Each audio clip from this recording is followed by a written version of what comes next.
Sa ibang balita, umabot na sa ika-18 araw ang malaking sunog sa Navotas Sanitary Landfill na lubhang nakakaapekto na sa mga residente, iba-ibang sektor at mga kalapit na lugar.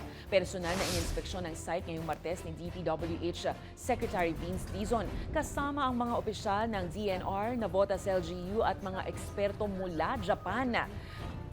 Ayon sa mga otoridad, tinatayang nasa 90% ng 44 hectare na landfill ang apektado, pero nasa kalahating porsyento pa lang ang naaapula. Aminado naman ang mga opisyal na mahirap at mabagal ang operasyon dahil hirap din ang access kaya wala pang itinatakdang deadline kung kailan matatapos to.